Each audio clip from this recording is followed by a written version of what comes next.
भैया रो राम राम। आप और देख रहे बुंदेली चुगली, हमें राजेंद्र त्रिवेदी। आज वैद्य वाटिका में महाराज पधारे हैं, आत्मानंद महाराज सरस्वती जी। भागवत कथा को प्रसारण चल रहा हो भैया 26 तारीख से 1 तारीख तक हो रहे। तो पत्रकार वार्ता भई है महाराज की, वही सिलसिला में हम भी आए हैं भैया महाराज से कछु जानकारी करवे, महाराज से कछु पूछबे के लाने।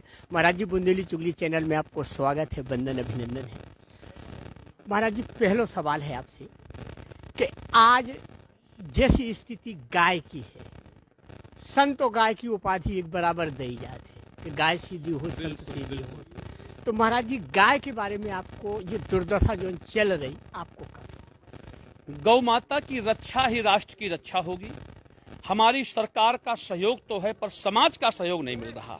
जब तक समाज किसी कार्य में सहभागिता नहीं निभाती, तब तक सरकार अकेले कुछ नहीं कर सकती। मैंने छत्तीसगढ़ में देखा कि सरकार के द्वारा गोठान वहां पर चलाए गए, समाज ने भरपूर सहयोग दिया।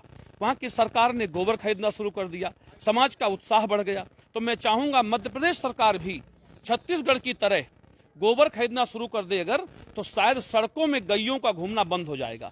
समाज के लिए एक दिन में एक गाय 20 से 25 किलो जब गोबर देगी, तो वो गाय की सेवा भी करेगा और उस गोबर से उस गाय का पालन होता रहेगा, दूध किसान को मुफ्त में मिल जाएगा। और जब तक देश में ऋषि और कृषि दोनों खुशहाल नहीं होंगे, तब तक देश का कल्याण होने वाला नहीं है। और ये बुंदेलखंड है, और वैसे भी बुंदेलखंड के लोग गौ के प्रति अगाध श्रद्धा रखते हैं, इसलिए हमें आपको सबको सरकार का सहयोग करना चाहिए। और महाराज जी, सबसे बड़ा सवाल जो है कि छत्तीसगढ़ जहां कांग्रेस की सरकार है, हाँ। भारतीय जनता पार्टी की सरकार मध्य प्रदेश में है, हाँ। और भारतीय जनता पार्टी की सरकारें जो बिगुल फूंकत है गौरक्षा, उन्हें वे अभियान चलाऊ थे, जबकि मध्य प्रदेश पूरी तरह से गौरक्षा करने में फेलियर साबित हो रहा। छत्तीसगढ़ नंबर 1 पे है कि जहां पे एक भी गाय होते देखने नहीं मिले, जैसे कि आप बता रहे हैं। इसके बारे में आप क्या कहना मध्य प्रदेश सरकार? इसीलिए सरकार को भी वहां से ये चीज सीख लेना चाहिए कि यदि गाय की रक्षा होगी तभी राष्ट्र का कल्याण है। और हमारी सरकार की कहीं ना कहीं ये पहल होनी चाहिए कि गांव-गांव में गौशाला बने और गौ का गोबर लिया जाए, गौमूत्र खरीदा जाए, ताकि किसान को जब आर्थिक लाभ होता है तो उसको सेवा करने में आनंद भी आता है। और गौ रक्षा बचाने का मेरा अपना मत है कि यही एक विकल्प है कि किसानों के यहाँ दरवाजे दरवाजे जाकर गौ गोबर खरीदा जाए, तो गैयों की रक्षा हो जाएगी, सड़कों में गैयों के एक्सीडेंट नहीं होंगे और कोई भी गैया हमारी मृत नहीं होगी। महाराज जी, एक मुद्दा चल रहा पूरे देश में चल रहा, लव जिहाद। लव जिहाद को मुद्दा इतना पेचीदा हो जा रहा कि अगर कोनो मामला सामने आ भी जाए तो दो समुदाय सामने आओ, हो हल्ला मचत, जबकि वह हकीकत घटना पाई जात कि जो लड़का दोषी है हिंदू बिटिया खाई ने अपने जाल में धोखे से फंसा के लव जिहाद को जो प्रकरण चालू हो। तो इसके बारे में लव जिहाद में सबसे स्पष्ट मेरी नीति है कि सरकार इतना कठोर कानून लावे कि लव जिहाद के मुलजिम को मुकदमा लड़ने का मौका न मिले, लव जिहाद का मामला दर्ज हो और 30 दिन के अंदर सजाए मौत की सजा होना चाहिए। क्योंकि लव जिहाद में केवल हमारे हिंदू समाज की बेटियां ही शिकार हो रही हैं, इसमें और कोई रास्ता नहीं है। लव जिहाद के अपराधी को सजाए मौत होना चाहिए। केवल हिंदू समाज की बच्चियां ही इसका शिकार हुई हैं, और एक वर्ग विशेष जिसे इस्लाम कहा जाता है, वो केवल हिंदुओं से मित्रता इसलिए करते हैं, उनकी बेटियों पर ही उनकी नजर होती है।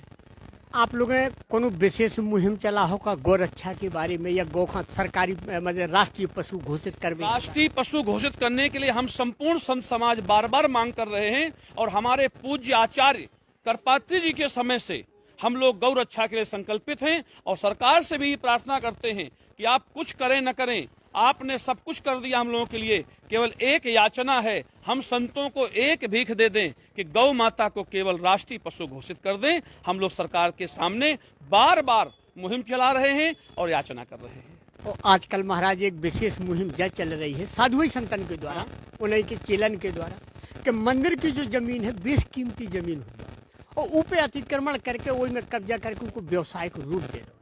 मंदिरों की जमीन पर कब्जा करना जघन्य अपराध है, अक्षम्य अपराध है, और जो लोग कर रहे हैं उनका पूरा परिवार नष्ट हो जाता है। आज केवल मन का भ्रम है, मंदिरों की संपत्ति खाने वाले कभी बचते नहीं। आपने देखा मुलायम सिंह ने राम मंदिर पे मामले पर गोलियां चलवाई थी, आज क्या हश्र हुआ उस परिवार का, क्या परिस्थिति बन गई। इसलिए भगवान के मंदिरों की जमीनों को जो खाता है उसका सर्वनाश होता है और सरकार को भी इस पर दखल देना चाहिए। किसी प्रकार से मंदिर की जमीन पर अतिक्रमण नहीं होना चाहिए। जैसे अब महाराज बहुत से उत्तर प्रदेश में चुनाव है, 5 राज्यों में चुनाव है, तो आप लोगन के पास भी जो एक विशेष मौका है, अच्छा मौका है कि 5 राज्यों में चुनाव है और भारतीय जनता पार्टी पे अगर कोई दबाव बना पाओ तो केवल साधु संत बना पाओ, नहीं तो अकेली जानी जात पार्टी, एक तरफा जानी जात, 2 आदमियों की पार्टी जानी जात। लेकिन अब का आप जो मुहिम उठा होगा कि चुनाव के पहले राष्ट्रीय पशु घोषित हो जाए? पहले तो आपने जो कहा कि भाजपा 2 आदमी की पार्टी है, ये भ्रम है आपका। भारतीय जनता पार्टी भारत के 60% लोगों की पार्टी है। भारत के 60% लोगों की पार्टी है भाजपा। आपने कहा 2 आदमियों की पार्टी है, नहीं, ये हिंदुस्तान में 60% लोग भाजपा के साथ खड़े हैं और 40 में 40 लोग खड़े हैं। इसलिए हम लोग तो बराबर उनसे मांग रहे हैं और ये हम लोग मुहिम रखते हैं, रखेंगे और आने वाले चुनाव में हम लोग इसको शर्त बनाकर रखेंगे कि आपके हम 5 राज्यों की सरकारों में मदद करने को तैयार हैं, पर गाय को पहले आप राष्ट्रीय पशु घोषित करें। महाराज जी, अब एक कंप्यूटर बाबा आए थे तो उन्होंने बहुत बड़ा अभियान चलाओ तो नदियां निखा लेके कि हम पूरी गारंटी के साथ नर्मदा पर परिक्रमा करके पूरी नदियां जितनी हैं उन्हें संरक्षित करने के लाने जो सब कर भी। इसके बाद बे आए वो बालू में शामिल हो गए, उनमें बहुत खबरें चली, मीडिया ने खबरें चलाई, बालू को व्यापार करने लगे। अब उनको आप बहान है कि संतन खां राजनीति में आओ चाहिए, जब राजनीति को शुद्धिकरण हुई है। पे आपको जो संत व्यवसायिक हो जाए, व्यापार करने लगे और किसी भी राजनीतिक पद में आ जाए, मैं उसे संत स्वीकार नहीं करता। संत का काम है समाज की सेवा, संत का काम है हिंदू समाज को जगाने का, भजन पूजन यज्ञ का, कथा भागवत का।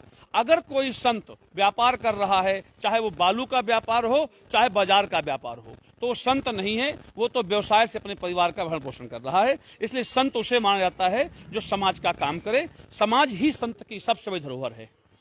तो भैया जे हते आत्मानंद सरस्वती जी महाराज, उनने एक एक बात बड़ी बेबाकी से कही और बड़ी बेबाकी से जवाब दो है। और आखिरी सवाल हम है कि महाराज आज की परिस्थिति का देखत भाई का आप खान लगा थे कि संतन खां राजनीति में प्रवेश करो? संतों को राजनीति में 100% हस्तक्षेप करना चाहिए।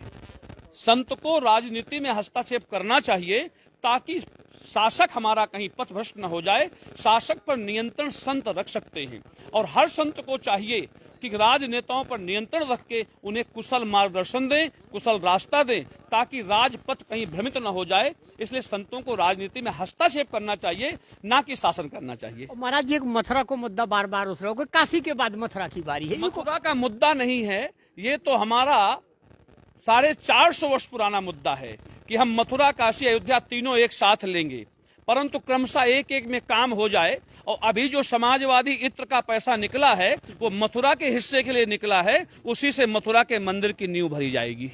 बहुत बहुत शुभकामनाएं महाराज जी, बहुत बहुत धन्यवाद आपको। तो जे हते भैया महाराज ने एक एक बात को बड़ी बेबाकी से जवाब दो है और बोलवे के लाने पे जाने जाते हैं, साफ वक्ता, प्रवस्त वक्ता है। और आज हम जो आपको खुशखबरी बता दें कि 2 बजे से कथा की प्रस्तुति लाइव बुंदेली चुगली को 3 घंटा को प्रसारण हम आप लोगन के सामने पेश कर भी। महाराज जी के मुखार बिंदु से कथा होने हैं थे भैया, तो सभी जने इस कथा को, विशेष भागवत कथा को आनंद लियो। अपने शहर में हो रही, वैद्य वाटिका में हो रही, महाराज जी के मुखार बिंदु से होता। अब भैया जब बुंदेली चुगली की सभा में तक समाप्त कर रहे, फिर कोनो खबर लेके आवी, तब तक के लाने सभी जने का हमारी राम राम।